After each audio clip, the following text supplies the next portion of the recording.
2023 жылдан бастап 2-10-20 деген программаны естіп жатқандарыңыз бар шығар. Бұл дегеніміз 2 дегеніміз 2% және алатын үйдің 10% жарнасын құясыз. Первоначальный взнос және кредитті 20 жылға аласыз. Бұл бағдарламаның алғашқы объектілері бұл мемлекет тарапынан салынған жасқана тұрғын үй кешені.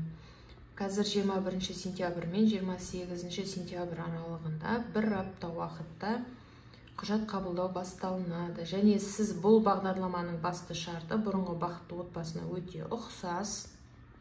Басты негізгі шарты сіз үй кезегінде тұру керексіз Алматы қаласы бойынша және отбасы банкте депозитіңіз болу міндетті. Үйге конкурсқа қатысуға баспана.kz сайты арқылы өтінім бере аласыз. Және барлық адам қатыса алмайды, белгілі бір категориядағы адамдар қатысады.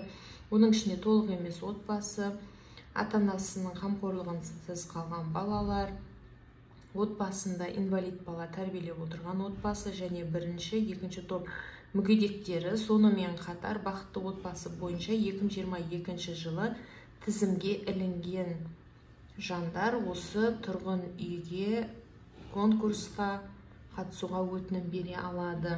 Бұл жерде өте таза әрлеумен дейді, чистовой отделкада 1 квадрат метрі 272 мың теңгеде таза әрлеумен беріледі. Бұл жерде бір бөлмелі квартираның квадрат метрі 38-де 7 болса, ол примерно 10 530 000 сумаға шығады.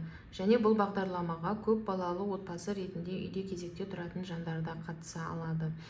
Және бұл қалай іріктеледі? Сіздің үйге кезекке тұрған жылыңыз, уақытыңыз қаралады. Кім бірінші кезекке тұрған, міндетті түрде сол кісі кезектің бас жағына барады. Яғни ол кісінің мүмкіндігі көп болады. Егер сіздің кезекке тұрған уақытыңыз сәйкес келіп қалса, осы бағдарламаға қатысуға кім бірінші өтінім берді, сол уақыты қаралатын болады.